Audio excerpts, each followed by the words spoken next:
Welcome to our channel Aarush ఎడ్యుజోన్.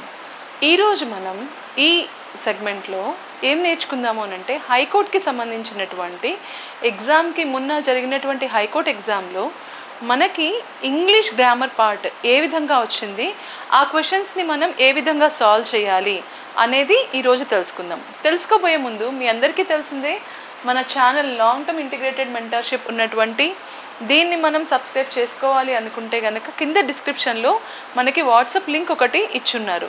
So మీ అందరూ కూడా WhatsApp లింక్తో join అవ్వచ్చు. అలాగే మనకి హైకోర్టుకి సంబంధించినటువంటి కంప్లీట్ బిడ్ బ్యాంక్ని కేవలం 199 రూపీస్కే ప్రొవైడ్ చేస్తున్నారు. ఆ లింక్ కూడా మనకి కింద డిస్క్రిప్షన్లో ఉంటుంది. ఓకే, సో ఆ కంప్లీట్ బిడ్ బ్యాంక్ 4000+ MCQs దానిలో ఉంటాయి. మీరు దీన్ని ప్రింట్అవుట్ తీసుకుని కూడా వాడుకోవచ్చు. కాబట్టి ఈ అవకాశాన్ని అందరూ తప్పకుండా యూజ్ చేసుకోండి. ఇప్పుడు మనము ఈ హైకోర్టుకి సంబంధించినటువంటి మొన్న జరిగినటువంటి ఎగ్జామ్లో ఉన్నటువంటి క్వశ్చన్ పేపర్లో ఇంగ్లీష్ బిట్స్ని ఏ విధంగా సాల్వ్ చేయొచ్చు అనేది ఇక్కడ తెలుసుకుందాం. Ready all of you? ఇక్కడ ఒక్కసారి అబ్జర్వ్ చేయండి. 41st క్వశ్చన్ నుంచి మనకి ఈ ఇంగ్లీష్ బిట్స్ అనేవి స్టార్ట్ అయ్యాయి అన్నమాట. Select the most appropriate meaning of the given ఈడియం. Idioms అంటే జాతీయాలు. ఈ జాతీయాలను మనం ఏం చేస్తాము అనంటే ప్రతి ఒక్క భాషలోనూ ఆ భాష యొక్క సౌందర్యాన్ని పెంచడం ఈడియమ్స్ యొక్క ఈ జాతీయాల యొక్క బాధ్యత అన్నమాట. అయితే వీటిని మనం చాలా బాగా యూజ్ చేస్తాము. ఎంత బాగా మనం యూజ్ చేస్తే మనం లాంగ్వేజ్ని అంత బాగా నేర్చుకున్నట్టు లెక్క. ఇక్కడ మనకిచ్చినటువంటి ఈడియం ఏంటి అని అంటే cut from the same cloth. Cut from the same cloth మీకు ఏమన్నా అనిపిస్తుందా? ఈ ఈడియంని వింటే తెలుగులో కూడా ఈ ఈడియం ఉంది. ఆ తానులో ముక్కే అని అంటారు. ఆ తానులో ముక్కే అంటే ఏంటి అర్థం అని అంటే వీళ్ళు కూడా వాళ్ళకి సంబంధించిన వాళ్ళే అని. అంటే ఈ ఈడియం యొక్క మీనింగ్ ఏంటి అని అంటే ఇద్దరు పర్సన్స్కి సిమిలారిటీస్గా ఉన్నటువంటి ఫీచర్స్ కానీ సిమిలారిటీస్గా ఉన్నటువంటి వేరే ఏవైనా సరే వాళ్ళ యొక్క లక్షణాలు చాలా సిమిలర్గా ఉండి చాలా దగ్గర పోలికలతో చాలా దగ్గర సంబంధాలతో ఉంటే వీళ్ళు చేసిన పనే వాళ్ళు చేస్తున్నా, వాళ్ళు చేస్తున్న పనే వీళ్ళు చేస్తున్నా ఎక్కడికి పోతాయి బుద్ధులు, ఆ తానులో ముక్కే కదా అని అంటాం కదా. అలాగే ఇంగ్లీష్లో మనం ఈడియంని cut from the same cloth అని చెప్పేసి అని అంటారనమాట. ఇప్పుడు దీనికి మనం ఇక్కడ అప్రోప్రియేట్ మీనింగ్ని తెలుసుకోవాలి అంటే to deceive a close friend, ఒక క్లోజ్ ఫ్రెండ్ని డిసీవ్ చేయమంటున్నాడా, లేదా టు యూజ్ రిసోర్సెస్ కేర్ఫుల్లీ, మనకున్నటువంటి రిసోర్సెస్ని కేర్ఫుల్గా చూసుకోమంటున్నాడా, to be of the same nature, same నేచర్లో ఉండడం అంటున్నాడా, టు టేక్ సమ్వన్స్ షేర్, వేరే వాళ్ళ షేర్ని మనం తీసేసుకోవడమా. ఇక్కడ మనం చాలా కన్ఫ్యూజ్ అవుతాం. యాక్చువల్గా ఏ ఈడియం మనకి రైట్ ఆన్సర్ని ఇస్తుంది అనేది మనం కూడా చాలా కన్ఫ్యూజ్ అవుతాం. ఏ మీనింగ్ రైట్ ఆన్సర్ ఇస్తుంది అనేది ఈ ఈడియంకి మనం కూడా చాలా కన్ఫ్యూజ్ అవుతాం. అయితే ఈ కన్ఫ్యూజన్ని పక్కన పెట్టడానికి ఒక చిన్న టిప్ నేను మీకు చెప్తాను. Cut from the same cloth, cut from the same cloth అని ఉంది అంటే సేమ్ క్లాత్ నుంచి కట్ చేయండి అని మనం కొంచెం సేపు ఊహించుకున్నా కూడా to be of the same nature, దాని నుంచే అనే ఒక మీనింగ్ వస్తుంది ఇక్కడ. సో సేమ్ అండ్ సేమ్ ఈ రెండు మనకి ఇక్కడ మ్యాచ్ అయినాయి. కాబట్టి ఈ విధంగా మనం చెక్ చేసుకుంటే this idiom means that two people are very similar often sharing characteristics or qualities. అటువంటి వాళ్ళని మనం to be of the same nature అని చెప్పేసి అనొచ్చు అనమాట షార్ట్ ఫామ్లో. కాబట్టి ఈడియం యొక్క మీనింగ్ ఏంటి? Cut from the same cloth meaning ఏంటి? To be of the same nature. Yes, so ఈ ఆప్షన్ 3 అనేది ఇక్కడ కరెక్ట్ ఆప్షన్ అనమాట. Okay, we go for the next one. So ఇక్కడ మనకి సెకండ్ 42 ద క్వశ్చన్ చూస్తే select the option that can be used as a one word substitute for the given group of words. కొన్ని group of words ఉంటాయి, వాటికి ఇంగ్లీష్లో మనం one word సబ్స్టిట్యూషన్ని చేయాల్సి ఉంటుంది. ఓకే, ఇది చాలా చాలా ఇంపార్టెంట్. మన number of one word substitutions ఖచ్చితంగా మనం నేర్చుకోవాల్సి ఉంటుంది. అలా అని మనం వాటిని బట్టి పట్టవలసిన అవసరం లేదు, కానీ వాటిని ఖచ్చితంగా మనం ఒక్కసారైనా సరే మనం ఒక చిన్న గ్లాన్స్తో ఉంటే కనుక మనకి చాలా బాగా అర్థమవుతాయి. అయితే a person who eats too much, ఒక పర్సన్ చాలా ఎక్కువగా తినేస్తూ ఉంటాడనమాట. ఆ పర్సన్ని మనం ఒక ఇంగ్లీష్లో ఒక సింగిల్ వర్డ్తో సబ్స్టిట్యూట్ చేయమంటున్నారు. అయితే మనం ఇక్కడ ఇచ్చినటువంటి ఆప్షన్స్ యొక్క మీనింగ్స్ని కూడా నేను మీకు ఇక్కడ తెలియజేస్తున్నాను. ఎందుకని అని అంటే అట్లీస్ట్ కొంతమందికి ఇవి తెలియచ్చు, కొంతమందికి తెలియకపోవచ్చు, కానీ వీటిని మనం అవేర్నెస్తో తెలుసుకోవడం వల్ల నెక్స్ట్ వచ్చేటువంటి ఎగ్జామ్లో మనం ఇంకా బాగా పర్ఫార్మెన్స్ చేయగలుగుతాం. ఎప్పుడైనా సరే పీవైక్యూస్ని మనం బాగా ప్రిపేర్ అవ్వాలి. పీవైక్యూస్ అంటే ప్రతి ఎగ్జామ్కి ఎస్పెషల్లీ కాంపిటేటివ్ ఎగ్జామినేషన్స్లో ప్రీవియస్ ఇయర్స్ క్వశ్చన్ పేపర్స్ అనేవి ప్రముఖమైనటువంటి పాత్రని పోషిస్తాయి. ఆ ప్రీవియస్ ఇయర్స్ క్వశ్చన్ పేపర్స్ని కనుక మనం చాలా జాగ్రత్తగా చాలా బాగా చదవగలిగితే మనం ఈజీగా ఇటువంటి కాంపిటేటివ్ ఎగ్జామినేషన్స్ని క్రాక్ చేయగలుగుతాము. ఓకే, సో ఇప్పుడు ఇక్కడ విండ్ బ్యాగ్ అంటే మీనింగ్ ఏంటి? A person who talks at length but says little. చాలా ఎక్కువ మాట్లాడతాడు కానీ మాట్లాడేదేమో చాలా ఎక్కువ ఉంటుంది కానీ చెప్పేదేమో చాలా తక్కువ ఉంటుందన్నమాట. అటువంటి వాళ్ళని మనం విండ్ బ్యాగ్ అంటాం. నెక్స్ట్ బిగ్ మౌత్, పెద్ద నోరు ఉండడం. బిగ్ మౌత్ అంటే ఏంటి?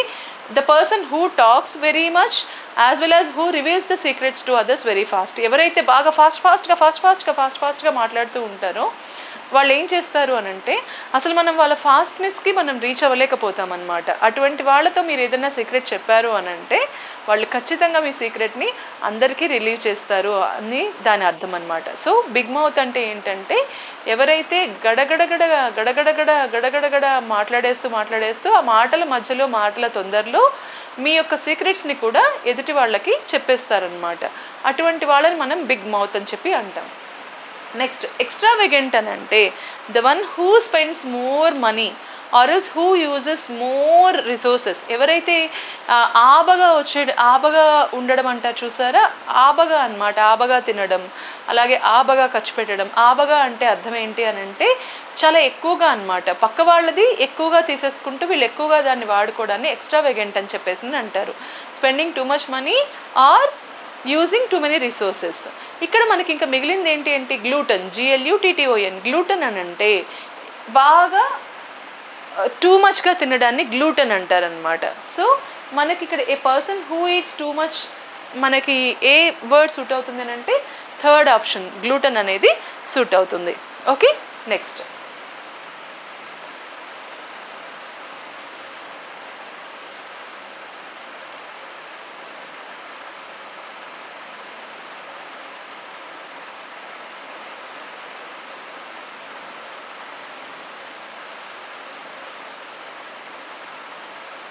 yes,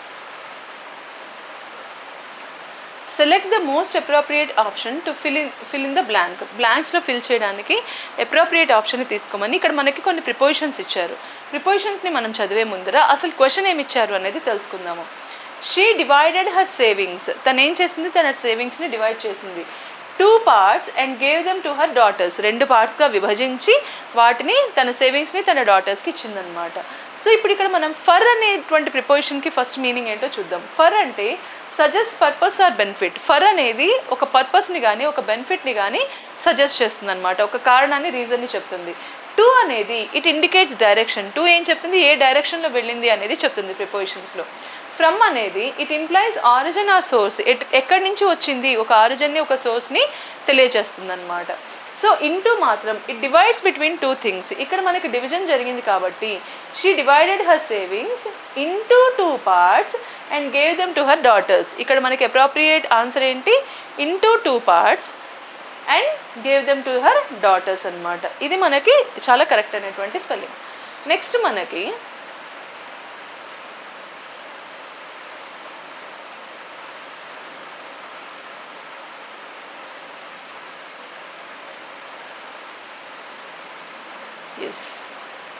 గ్రామటికల్గా కరెక్ట్గా ఉన్నటువంటి మీనింగ్ఫుల్ సెంటెన్స్ని ఇక్కడ మనకి ఇవ్వమని అడుగుతున్నాడు. ఎప్పుడైనా సరే మనం గుర్తుపెట్టుకోవాల్సిన విషయం ఏంటి అని అంటే English is a structured language. ఇంగ్లీష్కి ఒక స్ట్రక్చర్ ఉంటుంది. ఆ స్ట్రక్చర్, యూజువల్ స్ట్రక్చర్ ఏంటి అని అంటే subject plus verb plus object, లేకపోతే అదర్ సెంటెన్స్. ఫస్ట్ సబ్జెక్ట్ ఉంటుంది ప్రాపర్గా ఉన్నప్పుడు, నెక్స్ట్ వర్బ్ ఉంటుంది, ఆ తర్వాత అదర్ సెంటెన్స్ కూడా దానిలో మింగిల్ అయి ఉంటుంది అనమాట. దీన్ని మనం రైటియర్స్గా చెక్ చేసుకోవాల్సి ఉంటుంది. Okay, because of the word order grammatically sound అంటే ఒక వాక్యం అనేది, ఇంగ్లీష్లో ఉన్నటువంటి ఒక వాక్యం అనేది గ్రామటికల్గా పర్ఫెక్ట్గా ఉండాలి, grammatically sound and logically structured. Perfect structure అనేది English is a structured language, so perfect స్ట్రక్చర్లో ఉండాలి. And accurately conveys the intended meaning. యాక్యురేట్గా మన దాని లోపల ఉన్నటువంటి మీనింగ్ని ప్రాపర్గా ఎదుటి వాళ్ళకి కన్వే చేయగలిగే విధంగా ఆ వాక్యం అనేది నిర్మాణమై ఉండాలి.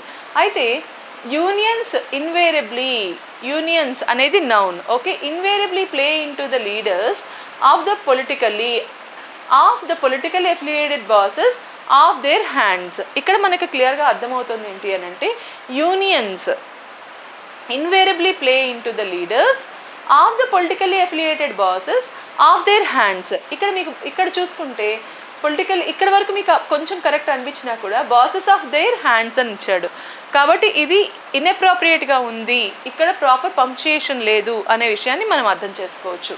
Next the leaders of affiliated unions. The leaders of affiliated unions యొక్క leaders invariably play into the politically hands of అని రాదు, ఎందుకంటే పొలిటికల్లీ అనేది ఇక్కడ మనకి యాడ్వర్బ్ కాబట్టి hands of their bosses. So ఇది మనకి ఇక్కడ ప్రాపర్గా అడ్జస్ట్మెంట్ అవ్వలేదన్నమాట. కాబట్టి ఈ సెంటెన్స్ని కూడా మనం రాంగ్ సెంటెన్స్ అని చెప్పొచ్చు.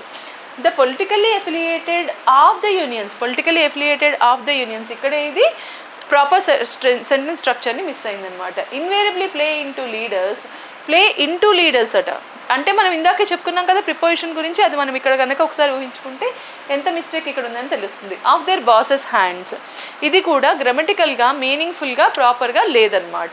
So the other option the leaders of politically affiliated unions, ఇది చూడండి, the leaders of politically affiliated unions invariably play into the hands of their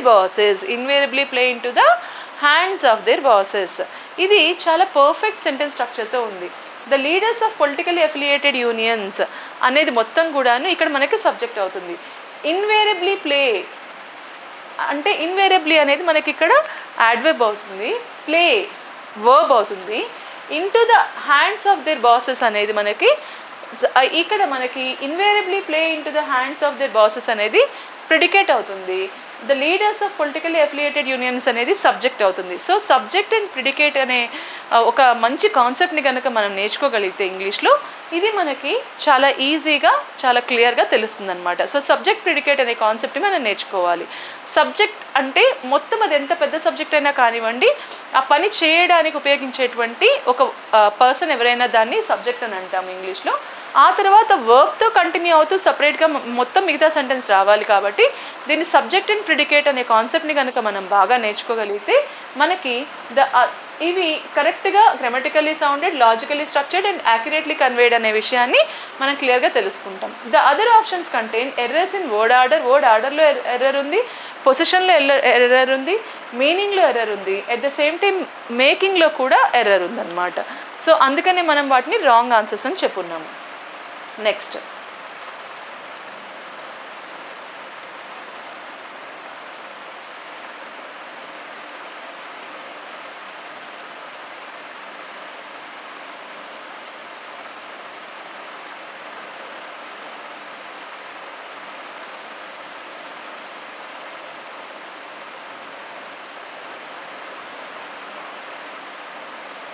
select the most appropriate option to fill in the blank. ఈ బ్లాంక్లో మనకి most appropriate ఆప్షన్ని మనం పెట్టాలన్నమాట. I have never told a lie dash deceived anybody. I have never told a lie, నేను ఎప్పుడు అబద్ధం చెప్పలేదు. డిసీవ్డ్ ఎనీబడీ, ఎవరిని కూడా నేను మోసం చేసిన దాఖలాలు కూడా లేవు. సో ఈ రెండు సెంటెన్సెస్ని మనం ఒక కంజంక్షన్ని యూజ్ చేసి మనం కలపాల్సి ఉంటుంది. ఇప్పుడు ఇక్కడ ఉన్నటువంటి కంజంక్షన్స్లో ఎయిదర్, నెయిదర్, యాజ్, ఆర్ ఈ 4 ఆప్షన్స్ ఉన్నాయి. సో మనం ఇక్కడ ఎయిదర్ అనే దానికి మీనింగ్ ఏంటి అనేది తెలుసుకుందాం. ఎయిదర్ అంటే సేస్ పాసిబిలిటీ అండ్ పాజిటివిటీ, రెండింటికి కూడా పాసిబిలిటీ ఉంటుంది, రెండింటికి కూడా ప్రాబబిలిటీ కూడా ఉంటుందన్నమాట. ఆ విధంగా మనకి రెండు జరిగాయి అని చెప్పడానికి ఎయిదర్ని యూజ్ చేస్తాం. నెయిదర్ని not even one or the other, ఏ ఒక్కటి జరగలేదు అని చెప్పడానికి నెయిదర్ని యూజ్ చేస్తాం. యాజ్ అనేది while something else is happening, ఇంకొకటి అవుతున్నప్పుడు ఇది కూడా జరుగుతుంటే దాని విధంగానే ఇది కూడా జరిగింది అని చెప్పడానికి యాజ్ని మనం యూజ్ చేస్తాం. ఆర్ అనేదాన్ని it use to connect 2 related negative actions, 2 negative యాక్షన్స్ని మనం కలపడానికి ఆర్ని యూజ్ చేస్తామన్నమాట ఒక కంజంక్షన్గా. అయితే ఇక్కడ మనకి I have never told a లై, ఇదొక negative statement. I have never అని వచ్చింది కాబట్టి దాన్ని కంపల్సరీగా మనం నెగటివ్ స్టేట్మెంట్ అనే చెప్తామన్నమాట. ఆర్ డిసీవ్డ్ ఎనీబడీ, నేను ఎవరిని మోసం కూడా చేయలేదు, ఇది చేయలేదు లేదా అది కూడా చేయలేదు, రెండూ చేయలేదు. కాబట్టి ఆర్ అనే ఆప్షన్ని మనం అక్కడ తీసుకోవాల్సి ఉంటుంది. సో ఈ క్వశ్చన్కి రైట్ ఆప్షన్ వచ్చేసి 4th ఆప్షన్ ORR అనమాట. That is nothing but a conjunction. Okay,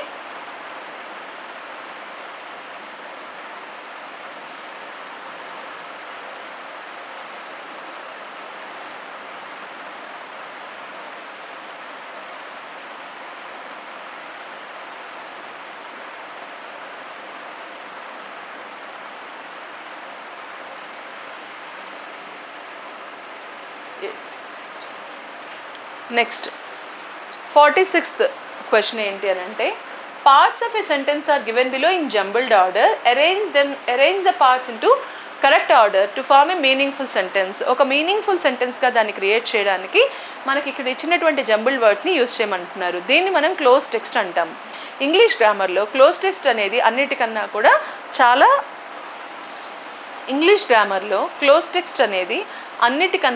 చాలా ముఖ్యమైనటువంటి పాత్రని పోషిస్తుంది. ఏంటి క్లోజ్ టెక్స్ట్ అంటే, దీనిలో మనకి ఇంగ్లీష్ గ్రామర్కి సంబంధించినటువంటి యాంటోనియమ్స్ కానివ్వండి, సినానియమ్స్ కానివ్వండి, ప్రిపోజిషన్స్ కానివ్వండి, ఆర్టికల్స్ కానివ్వండి, లేకపోతే జంబుల్డ్ సెంటెన్సెస్ కానివ్వండి, రీడింగ్ పారాగ్రాఫ్స్లో, రీడింగ్ కాంప్రహెన్షన్స్లో వీటికి సంబంధించి టెన్సెస్కి సంబంధించి కానివ్వండి, ఇఫ్ క్లాజెస్కి సంబంధించి కానివ్వండి, లేకపోతే కోఆర్డినేట్ అండ్ సబార్డినేట్ కంజంక్షన్స్కి కానివ్వండి, లేకపోతే వేరే ఏ టాపిక్స్ అయినా సరే ఇంగ్లీష్ గ్రామర్ని మనం క్షుణ్ణంగా గనక నేర్చుకోగలిగితే ఈ క్లోజ్ టెక్స్ట్ని మనం చాలా బాగా చేయగలుగుతాము. ఇంకొకటి, మనకి ఇంగ్లీష్ లాంగ్వేజ్ మీద ఎప్పుడైతే మంచి పట్టు మనం సాధిస్తామో అప్పుడు మనకి ఈ సెంటెన్స్ యొక్క ఆర్డర్ కూడా ప్రాపర్గా తెలుస్తుంది. దీనికి మనం ఎక్కువగా ఏం చేయాలి అని అంటే, ప్రతిరోజు కూడా అట్లీస్ట్ ఒక బుక్లో అట్లీస్ట్ ఒక 10 పేజెస్ని కనుక ఇంగ్లీష్లో బుక్లో మనం చదవగలిగితే, లేకపోతే మనకు ఉన్నటువంటి న్యూస్ పేపర్స్ కానివ్వండి, ఇట్లాంటి వాటిలో మనం కనుక డైలీ మనం ఒక 1 or 2 పేజెస్ మనం చదవగలిగితే వర్డ్ ఆర్డర్ ఒకదాని తర్వాత ఒకటి ఆర్టికల్స్లో ఏ విధంగా వస్తుందనే విషయం క్లియర్గా అర్థమవుతుంది. ఈ విధంగా మనం ప్రాక్టీస్ చేయడం వల్ల ఇటువంటి కాంపిటేటివ్ ఎగ్జామినేషన్స్లో ఈ క్లోజ్ టెక్స్ట్ని మనం చాలా ఈజీగా సాల్వ్ చేయగలుగుతాం. అయితే ఇప్పుడు వర్డ్ ఆర్డర్ని మనం ఎలా చేయాలి అని అంటే, మనం మళ్ళీ గుర్తుపెట్టుకోవాల్సింది English is a structured language అని. ఈ స్ట్రక్చర్డ్ లాంగ్వేజ్లో మనకి సబ్జెక్ట్ తర్వాత వర్బ్ తర్వాత ఆబ్జెక్ట్ కానీ అదర్ సెంటెన్స్ కానీ వస్తుంది. ఇది టెన్సెస్లో వాటికి ఉన్నటువంటి డిఫరెంట్ ఫార్మ్స్ వల్ల అది డిఫరెంట్ విధానాలుగా మారినా కూడా ఇది మనకి యాక్యురేట్గానే ఉంటుందన్నమాట. సో ఇప్పుడు మనం ఆప్షన్స్ని ఒకసారి పరిశీలిద్దాం. Condemned on account of the, condemned on the account of the అంటే దీన్ని మనం ఎక్కువగా విమర్శించడం. కాండెమ్డ్ అంటే ఏంటి? విమర్శించడం అన్నమాట. ఎగ్జామినేషన్స్ ఆర్ ఆఫెన్ అంటే పరీక్షలు చాలా తరచుగా అనేది. ఇన్వాల్వ్డ్ ఇన్ దెమ్ వాటిలో ఇన్వాల్వ్ అయినాయి. Very prominent role of chance చాలా ప్రామినెంట్ రోల్ ఆఫ్ ఛాన్స్ని కలిగి ఉన్నాయి, అంటే ఇంపార్టెన్స్ని కలిగి ఉన్నాయి. ఇప్పుడు వీటన్నిటిలో మనకి ఫస్ట్ వర్డ్ ఏమై ఉండొచ్చు? మనం ఇక్కడ నౌన్ లేకపోతే సబ్జెక్ట్ ఎక్కడుందనేది వెతకాలి. కాండెమ్డ్ ఆన్ ద అకౌంట్ ఆఫ్ విమర్శించడం దేనివల్ల జరిగిందంటే అనేది మనకి సబ్జెక్ట్ అవ్వదు. ఎగ్జామినేషన్స్ ఆర్ ఆఫెన్ ఇది మనకి ఒక సబ్జెక్ట్ అయ్యే అవకాశం ఉంది కదా. Examinations are often condemned on account of the very prominent role of the chance involved in them. Okay, మనం ఈ విధంగా కనుక చూడండి సెంటెన్స్ స్ట్రక్చర్ BADC ఒక్కసారి మళ్ళీ రీడ్ చేద్దాము. Examinations are often condemned on account of the very prominent role of chance. The very prominent ఇక్కడ చూసారా, మనం వీటన్నిటిని ఎలా కలుపుతాము అని అంటే, ఆర్టికల్ ఎప్పుడు కూడా మనకి ఒక యాడ్జెక్టివ్ ముందర కానీ యాడ్వర్బ్ ముందర కూడా వస్తుందన్నమాట. అందుకని ఇక్కడ మనం యాడ్వర్బ్ ఉంది కాబట్టి దీని ముందర మనం ఆర్టికల్ని తీసుకుంటాం. The very prominent role of, ఇది యాడ్జెక్టివ్. వెరీ ప్రామినెంట్ రోల్ అనేది ఒక నౌన్ అన్నమాట. The very prominent role of chance involved in them. So full స్టాప్తో అది సరిపోయింది. కాబట్టి ఇక్కడ మనకి ఇచ్చినటువంటి వాటిలో రైట్ ఆర్డర్ BADC అన్నమాట. ఎందుకు ఈ విధంగా మనం ఇక్కడ రాసుకున్నాము అని అంటే, మీకు క్లియర్గా ఎక్స్ప్లెనేషన్ ఇవ్వడం కోసం ఇక్కడ మనం ప్రతి ఒక్క దానికి సపరేట్గా మీనింగ్ని తెలుసుకుంటే, examinations are often condemned on account of, ప్రతిసారి ఎగ్జామినేషన్స్ విమర్శించబడతాయి ఆన్ అకౌంట్ ఆఫ్. ఎందుకని? Very prominent role of chance, వీటికి చాలా ఇంపార్టెన్స్ ఉంది, అవి దానిలో ఇన్వాల్వ్ అయి ఉన్నాయి, ప్రముఖ పాత్రను పోషిస్తాయి అన్నమాట. మనకి ఎగ్జామ్స్ అనేవి మన లైఫ్లో చాలా ముఖ్యమైనటువంటి పాత్రను పోషిస్తాయి కాబట్టి అవి ఎక్కువ విమర్శల్ని కూడా ఎదుర్కొంటాయి అని దీని యొక్క అర్థం అన్నమాట. పరీక్షల్లో అవకాశం యొక్క పాత్ర చాలా ఎక్కువగా ఉండడం వల్ల అవి తరచుగా విమర్శించబడతాయి అనేటటువంటిది ఆ సెంటెన్స్ యొక్క meaning. Examinations are often condemned on account of the very prominent role of the chance involved in them అనేది కనుక మనం క్లియర్గా అర్థం చేసుకోగలిగితే దాని యొక్క మీనింగ్ని మనం ప్రాపర్గా ఆ యొక్క సెంటెన్స్ ఏ వరుసలో ఉంది అనేది మనం క్లియర్గా చెప్పగలుగుతాం. దీనికి మనం ఇంగ్లీష్ స్ట్రక్చర్స్ని కూడా బాగా నేర్చుకోవాల్సి ఉంటుందన్నమాట. Okay,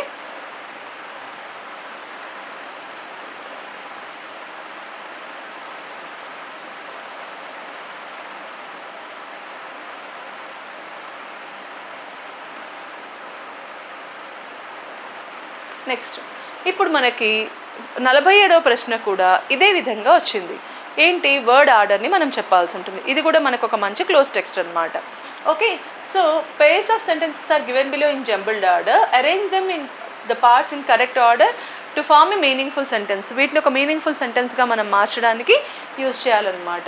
so wielded by nuclear weapons are quite aware. దీనిలో వర్బ్ ఉందండి, are quite aware. Okay, so ఇది మనకి సెకండ్లో వచ్చే ఛాన్స్ ఎక్కువ ఉందన్నమాట.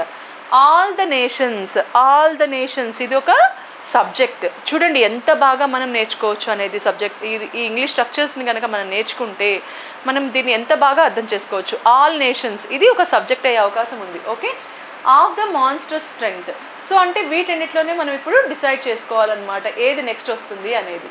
సో ఫస్ట్ మనం ఆల్ ద నేషన్స్ని సబ్జెక్ట్ అనుకుంటే ఇక్కడ వెర్బ్ వెంటనే వస్తుంది కదా, ఆర్ క్వైట్ అవేర్. అవేర్ తర్వాత ఆఫ్ వస్తుంది కాబట్టి డి అనమాట. Of the monster strength wild by nuclear weapons. ఈ విధంగా మనం కనుక అర్థం చేసుకుంటే దీన్ని చాలా హ్యాపీగా చాలా నీట్గా క్రాక్ చేయగలుగుతాం. ఫస్ట్ సబ్జెక్ట్, నెక్స్ట్ వర్బ్, ఆ తర్వాత అదర్ సెంటెన్స్, దానికి రిలేటెడ్ వర్డ్స్ని ఆఫ్ తర్వాత ఏం రావచ్చు అనేటువంటి ఒక చిన్న కామన్ సెన్స్ని కనుక మనం యూస్ చేస్తే ఈ క్వశ్చన్ని మనం చాలా ఈజీగా ట్రాక్ చేయొచ్చు. So what is the right order? All the nations. అక్కడి వరకు మనకి option C, are quite aware. ఇక్కడ వరకు మనకి option B. Of the monster strength అంటే ఆప్షన్ డి అనమాట. వైల్డ్ బై న్యూక్లియర్ వెపన్స్ అంటే అన్ని దేశాలకు అణు ఆయుధాల యొక్క భయంకరమైన శక్తి గురించి బాగా తెలుసు. మనకిప్పుడు వార్ కూడా జరుగుతుంది, దానిలో ఈ అణు ఆయుధాలు ఎంతవరకు ఒక ప్రముఖ పాత్రను పోషిస్తున్నాయి అనేది మనందరికీ కూడా చాలా బాగా తెలుసు. ఇది ఒక భయంకరమైన శక్తి, మాన్స్టర్ స్ట్రెంగ్త్ అనమాట, ఒక భయంకరమైనటువంటి శక్తి ఇది. సో ఇలా మనం సెంటెన్సెస్ని విశ్లేషించుకుంటూ గనక మనం చేయగలిగితే మనం ఈ క్వశ్చన్ పేపర్ని చాలా ఈజీగా మనం క్రాక్ చేయగలుగుతాము. ఓకేనా?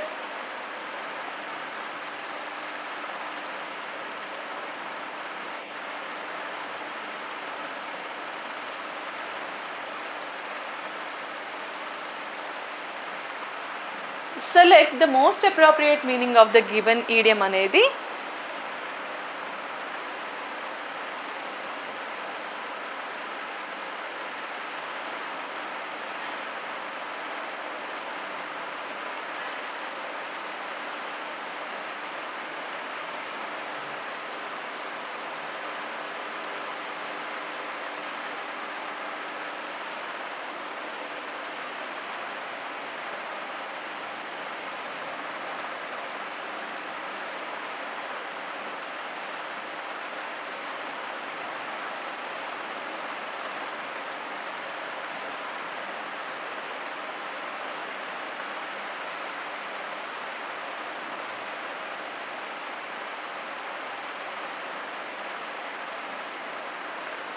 ఇప్పుడు మనం 48వ ప్రశ్నని చూద్దాము. Parts of a sentence are given below in jumbled order. ఒక జంబుల్డ్ ఆర్డర్లో ఇది కూడా మనకి ఇచ్చున్నారనమాట. Arrange the parts in correct order to form a meaningful sentence. ఒక మీనింగ్ఫుల్ సెంటెన్స్ని చేయడానికి వీటిని మనం రైట్ ఆర్డర్లో పెట్టాలట. మీకు గుర్తుంది కదా ఇంగ్లీష్ యొక్క స్ట్రక్చర్ ఏంటి? Subject, verb and other sentence. దీన్ని బట్టి మనం ఇక్కడ జాగ్రత్తగా చెక్ చేసుకుందాం. Okay, one's outlook on life, ఒకరి దృక్పథం లైఫ్ పైన. Like affluence, status or power. ఇదేంటి అని అంటే సంపద, హోదా లేక అధికారము. Okay, than on extraneous factors. ఇక్కడ దాన్ అనేది మనకి ఇక్కడ ఒక కంపారిజన్గా యూజ్ అవుతుంది. అంటే మనకి డిగ్రీస్ ఆఫ్ కంపారిజన్ అనేది ఇక్కడ ఉందన్నమాట. Happiness depends more upon. Happiness దేనిపైన డిపెండ్ అయి ఉంటుందంటే అంటే ఇప్పుడు మనం ఇక్కడ డి అనే సెంటెన్స్ని సబ్జెక్ట్గా తీసుకోవచ్చు కదా, అవునా? So happiness depends more upon. Next మనకేం రావాలి?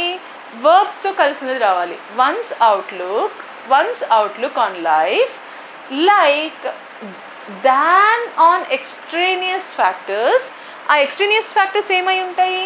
Like affluence, status or power. ఈ విధంగా కనుక మనం అర్థం చేసుకుంటే మనం ఈ యొక్క క్వశ్చన్ని చాలా ఈజీగా చాలా ప్రాంప్ట్గా మనం క్రాక్ చేయగలుగుతాం అన్నమాట. First subject, happiness depends more upon one's outlook on life than on extraneous factors like affluence, status or power.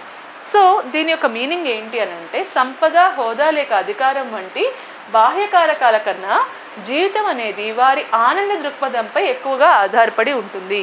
ఒక మనిషి యొక్క లైఫ్ దేనిపైన ఎక్కువగా ఆధారపడి ఉంటుంది అని అంటే తను సంపాదించే సంపద కన్నా, తనకున్నటువంటి హోదా కన్నా, లేకపోతే తను అనుభవించే అధికారం కన్నా కూడా తను ఎంత ఆనందంగా ఉండగలుగుతున్నాడు, ప్రతి నిమిషము ప్రతి సెకండ్ కూడా తన యొక్క దృక్పథంలో ఆనందం వెల్లివిరుస్తోందా లేదా అన్న దానిపైన తన యొక్క ఆనందం అనేది తన యొక్క సంతోషము, తన యొక్క జీవన మాధుర్యం అనేది డిపెండ్ అయి ఉంటుంది అని ఈ సెంటెన్స్ మనకి చెప్తుందన్నమాట. So the righteous way to write this sentence is happiness depends more upon one's outlook on life than on extraneous factors like affluence, status or power. Okay, so ఇది ఈ క్వశ్చన్ యొక్క answer. So option 4 అన్నమాట. మనం చాలా జాగ్రత్తగా observe చేస్తే, చాలా నీట్గా ప్రశాంతంగా కనుక ఈ క్వశ్చన్ని మనం క్రాక్ చేయగలిగితే ఈజీగా మనకు ఆన్సర్ అనేది తెలిసిపోతుంది అన్నమాట.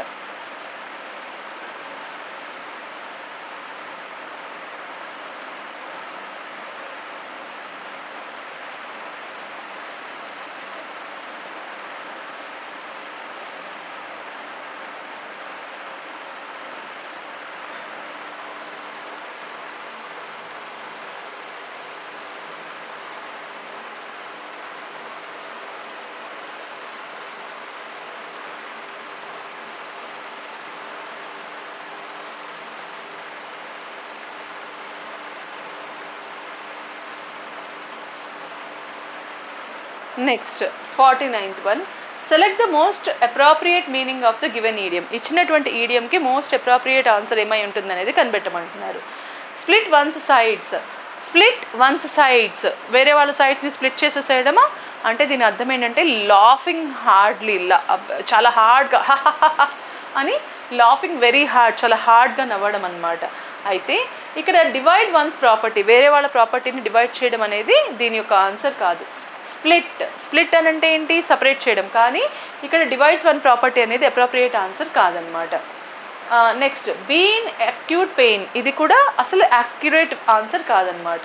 అండర్గోయే సర్జరీ, ఇది కూడా అసలు యాక్యురేట్ అనేటువంటి ఆన్సర్ కానే కాదు. సో ఈ రెండు కూడా మనం ఫస్టే వాటిని మనం పక్కన పెట్టేసేయచ్చు. కానీ డివైడ్ వన్స్ ప్రాపర్టీ అనేది మనకి ఇక్కడ స్ప్లిట్ వన్స్ సైడ్స్ అని వస్తుంది కాబట్టి ఆ సైడ్స్ అనేది ప్రాపర్టీ అనేమో అని మనకు అనిపిస్తుంది, కానీ అది కరెక్ట్ కాదు. ఎందుకని అని అంటే కన్వల్స్ విత్ లాఫ్టర్, బాగా ఎక్కువగా లాఫ్ అన్కంట్రోలబ్లీ, కంట్రోల్ చేసుకోలేనంత విధంగా నవ్వుతూ ఉండడాన్ని మనము స్ప్లిట్ వన్స్ సైడ్స్ అని చెప్పేసి అంటాం అనమాట. అంటే మనం కనుక నవ్వుతూ ఉంటే పక్క వాళ్ళ మీద కొన్ని తుంపర్లు పడితే వాళ్ళ మీద పడిపోతూ ఇలా నవ్వుతాం కదా, అందుకని తెలుగులో కూడా దీన్ని ఈ విధంగా మనం పడి నవ్వడం అనే దాన్ని ఇంగ్లీష్లో స్ప్లిట్ వన్స్ సైడ్స్ అని చెప్పేసి అంటారు అనమాట. తెలుగులో ఇదే ఈడియంని పడి నవ్వడం అని చెప్పేసి ఆ జాతి అంతా మనం దీన్ని పిలుస్తామన్నమాట.